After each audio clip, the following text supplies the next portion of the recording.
జాతకాలను నమ్మే నేను, జాతకాలు చెప్పే నేను, నా జాతకం గురించి నాకు పూర్తి అవగాహన ఉంది.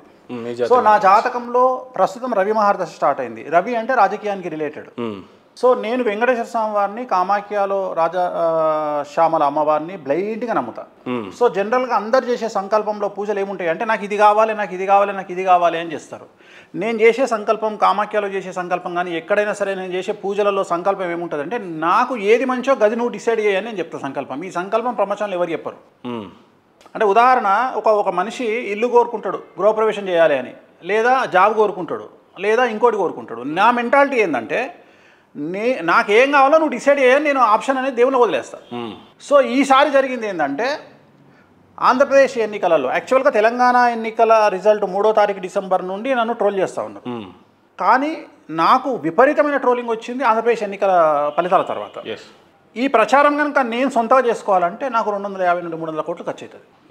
సో వెంకటేశ్వర స్వామి ఏం డిసైడ్ చేసిండంటే, అరే నువ్వు ఈ 15 సంవత్సరాల నుండి ఇన్ని జాతకాలు చెప్తున్నావు, నువ్వు చెప్పిన ఒక 50 ప్రిడిక్షన్లలో 49 ప్రిడిక్షన్లు సత్యమైనా కానీ నిన్ను ఎవరు ట్రోల్ చేస్తలేరు, జనాలు గుర్తిస్తలేరు. ఒక్కసారి నీ ఇట్లా తిప్పుతారా? సో మనం ఒకటి మాట అనుకుంటాం, మన ప్లాన్స్ కంటే దేవుడి ప్లాన్స్ చాలా బెటర్ ఉంటాయంట.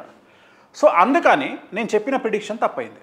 ఎందుకు తప్పైంది అంటే జగన్మోహన్ రెడ్డి గారు ఓడిపోవడం వల్ల తెలుగు రాష్ట్రంలో ఒక సీఎం స్థాయి లెవెల్లో ట్రోల్ చేయబడిన ఏకైక ఆస్ట్రాలజర్ ప్రపంచం మొత్తంలో వేణుస్వామి ఒక్కడే. ఏ రకంగా తీసుకుంటున్నారు దాన్ని? 100% పాజిటివ్గా తీసుకుంటున్నారు. డబ్బు అనేది ఏ రకంగా సంపాదించవచ్చు.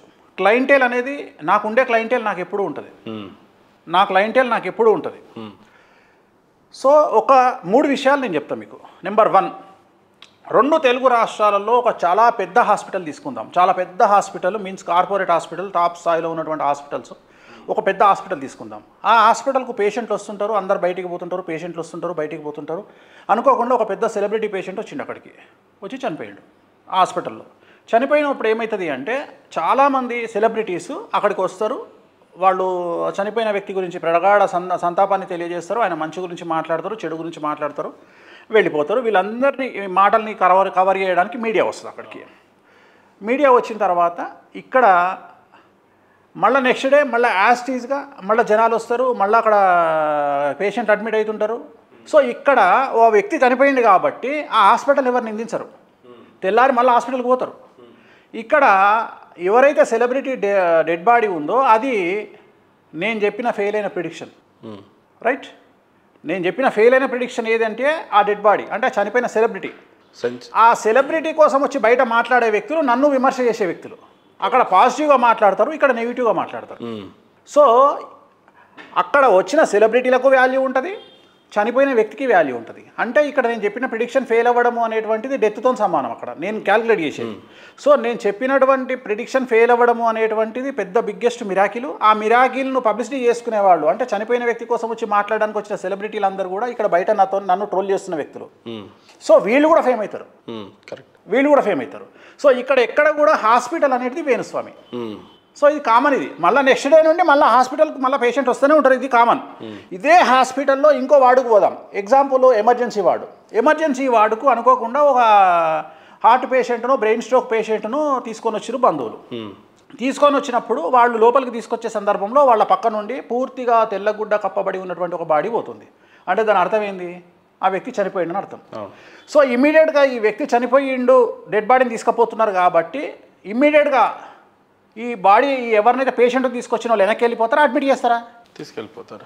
కాదు, డెడ్ బాడీని కాదు నేను అనేది. ఎవరైతే బ్రెయిన్ స్ట్రోక్ వచ్చిన పేషెంట్ తీసుకొని వచ్చిన వాళ్ళు ఈ డెడ్ బాడీని చూసి ఇంటికి తీసుకుపోతారా, అడ్మిట్ చేస్తారా? అడ్మిట్ చేస్తారు కదండి. చేస్తారు కదా. సో ఈ డెడ్ బాడీని చూసి అయితే దుకాణం బంద్ చేసి ఇంకా ఈ తీసుకుపోరు కదా. అట్లా తీసుకుపోయిన వాళ్ళు ఏమనాలే? పిచ్చోళ్ళు అనాలే. సో వేణుస్వామి ఇక్కడ డెడ్ బాడీ అనేది వేణుస్వామి చెప్పిన ప్రిడిక్షన్. వేణుస్వామి అనే చెప్పిన ప్రిడిక్షన్. సో హాస్పిటల్లో ఒక సంఘటన డెడ్ బాడీ జరిగింది, ఒక డెత్ జరిగింది అని హాస్పిటల్ మీద నమ్మకం లేకుండా ఇమీడియట్గా హాస్పిటల్కు పేషెంట్ రావడం అయిపోతుందా? ఆగరు కదా. ఇక్కడ హాస్పిటల్ వేణుస్వామి, ఇక్కడ మళ్ళీ సేమ్ డెడ్ బాడీ వేణుస్వామి చెప్పిన ప్రిడిక్షన్. ఇక్కడ పేషెంట్లను తీసుకొచ్చే వాళ్ళు వేణుస్వామి దగ్గరికి వచ్చే క్లయింటేల్. సో ఎవడన్నా ఒకడు బయట నుండి వచ్చి వేణుస్వామి గారు అక్కడ హాస్పిటల్ దగ్గరకు వచ్చి అరే మీరు అక్కడ ఆల్రెడీ ఒక డెడ్ బాడీ ఉందిరా చనిపోయిందిరా మీరు హాస్పిటల్కి పోకండి అంటే నవ్వుతారా నవ్వరా జనాలు? ఖచ్చితంగా నవ్వు. సో వేణుస్వామి క్రెడిబిలిటీ కూడా అంతే. వేణుస్వామి 15 సంవత్సరాలు కష్టపడితే ఈ క్రెడిబిలిటీ వచ్చింది. సో అంటే ఇవన్నీ కామన్ అని చెప్పడం నా ఉద్దేశం. అందుకని ఒక ఎగ్జాంపుల్ చెప్పిన. ఇక ట్రోలర్స్ గురించి ఒక్క విషయం చెప్తా. ఒక ఊర్లో ఒక దేవాలయం ఉంది. ఆ దేవాలయం దగ్గర చాలామంది జనాలు వచ్చి దర్శనం చేసుకొని పోతున్నారు. అయితే దేవాలయం దగ్గర ప్రసాదాలు పెడతారు. ప్రసాదాలు తిన్న తర్వాత ఆ తిన్న దొప్పలు ఎదురుగా ఉన్న చెత్త కుండీలో పడేస్తారట. పడేస్తుంటే అక్కడ కుక్కలు ఒక 4 వచ్చి ఆ చెత్త కుండీలో ఉన్న దొప్పలన్నీ తింటున్నాయి. తింటున్న సందర్భంలో ఆ 4 డిస్కషన్ చేసుకుంటున్నాయట.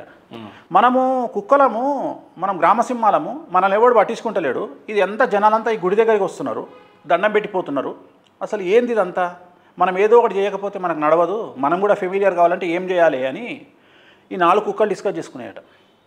దీంట్లో ఈ 4 కుక్కలు మీటింగ్ పెట్టుకొని ఇంకొక కుక్కను అడ్వైజ్ అడిగినాయి. అది కుక్కలల్లో హేతువాది కుక్క, మానవతావాది కుక్క. ఆ కుక్క దగ్గరికి పోయి ఈ కుక్కలు అడిగినాయి, ఏం చేస్తే మాకు పేరు వస్తుంది అంటే, ఏం లేదు మీరు 4 కలిసి మీ 4 కుక్కలు ఆ గుడి ముందరికి పోయి భయంకరంగా మొరగండి, మొరుగుతే దెబ్బక మీకు పేరు వస్తుంది అని చెప్పిండట. ఎవడు? ఈ హేతువాది కుక్క చెప్పిందట. చెప్పంగానే ఈ 4 కుక్కలు ఆ గుడి ముందరికి వచ్చినాయి. వచ్చి బో అని అరవడం స్టార్ట్ చేసినాయి. డైలీ అరుస్తున్నాయి. అట్లా 15 రోజులు అరిచినాయి. 15 రోజులు అరిచే వరకు రెగ్యులర్ భక్తులే కాకుండా కొత్త భక్తులు స్టార్ట్ అయ్యారు, పెరిగారు. ఎందుకు అంటే, ఏంది కుక్కలు అరవడం ఏంది ఇంత విచిత్రం, అసలు ఒక దేవాలయం ముందర కుక్కలు అరవడం ఏంది, ఇదేదో మహత్తున్నట్టుంది దేవాలయానికి అని కుక్కలు విపరీతంగా పెరిగినాయి. ఈ పబ్లిక్ విపరీతంగా పెరిగారట. రెగ్యులర్గా వచ్చే పబ్లికే కాకుండా కొత్త పబ్లిక్ స్టార్ట్ అయ్యారట. సో ఇప్పుడు ఆ దేవాలయం వేణుస్వామి, ఆ ట్రోలర్స్ కుక్కలు.